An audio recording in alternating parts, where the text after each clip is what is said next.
the Student Affairs and Client Relations. We're excited to be back here in Cebu after so many years of absence because of the pandemic. Three things, as I said first, excited to be back.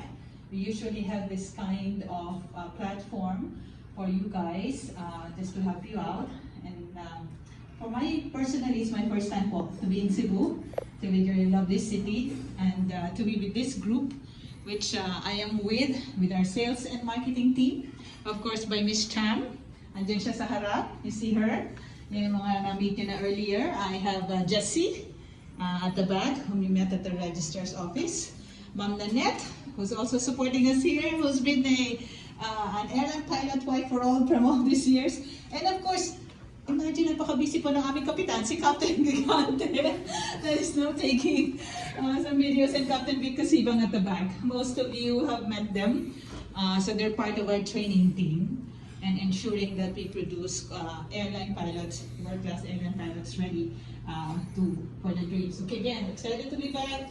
Number two, we're excited to share with you what's happening in the industry, as what has happened in the past few years and now what is happening, and how we foresee the aviation industry will be at. And then, of course, number three, we're so excited to know more about you, sir. And I am happy to meet and see that there are two fathers here with us, parents that are here. And you know, as I mentioned, this kind of program we'd like for them to be part of kasi they ask the relevant questions. And later on, meron tayong Q&A. Okay? Questions with you. As we wait for others, and I'm sure kasi medyo traffic pala sa labas, but I'm sure they'll be joining us naman. Again, as I pass on, what to expect this morning, there will be speakers that will be presenting a few slides about us. There will be a few quizzes, speakers about the experiences of our captains, which I hope we can relate to. And then also there's going to be a question and answers for mamaya. We also invited BDO to be here, as if you've been following our website, our Facebook page, we recently signed up with a partnership with BDO for a Study Now Pay Later program. So for them to go ahead and discuss that further. Excited to see ladies this morning, and in the group of Abby and some young men.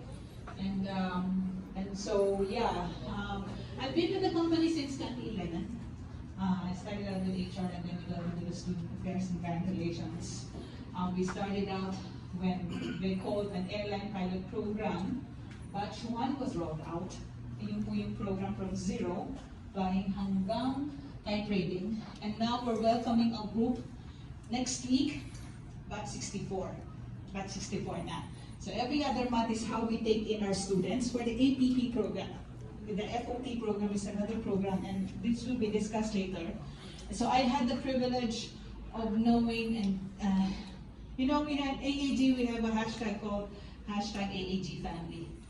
Because you've known them over the years, and they would come back to the facility, and recently we just had a visit from one of our APP batch 1, who's not bringing with him his son. From being a student, getting married, from being a first officer, and now a captain, and an instructor too at Cebu Pacific. So it's an honor for me and a privilege to get that kind of relationship with our graduates. And I'll never forget, same graduate, when I flew to Vietnam to go ahead and conduct po namin yung aming mga, kasi nagkakandak po kami noon ng assessment doon, that I had to sit in as one of the passengers, and a flight attendant has to approach me and said, "Do you know First Officer so-and-so?" "Yes, I do know him. He's one of our graduates. We would like to say hello, and if there's anything you like as an in-flight service, we will take care of him." Just imagine how I feel being there.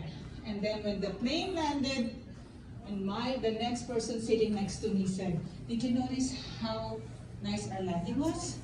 And so apparently, when I was at the carousel taking my luggage, he texted me, "Ma'am, did you like my landing?" Because he really penalized as a first officer. And that just gave me such a great pleasure. And I'll never forget that.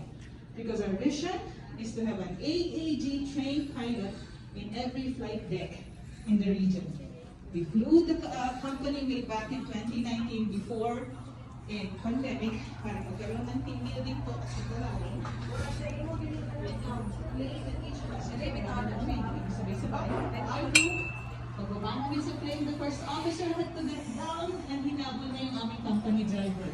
Sabi niya, Kuya Joseph, that is very heavy too. First officer na siya, but he has to go ahead and acknowledge kami as passengers. And other group members of the company that was in that flight also were able to meet him, see him. So, yung ibang flight din, mga graduate din po namin, mga lumilipad. So, I'm AAG trained pilot in every flight that came the region is our vision. And again, it's my vision too, or my dream, and so everybody here in this room would one day to fly an aircraft, right?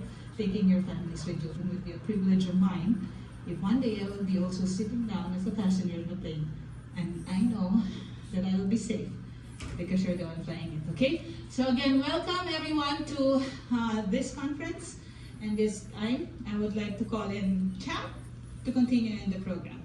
Welcome po ulit at magandang umaga po sa inyong lahat.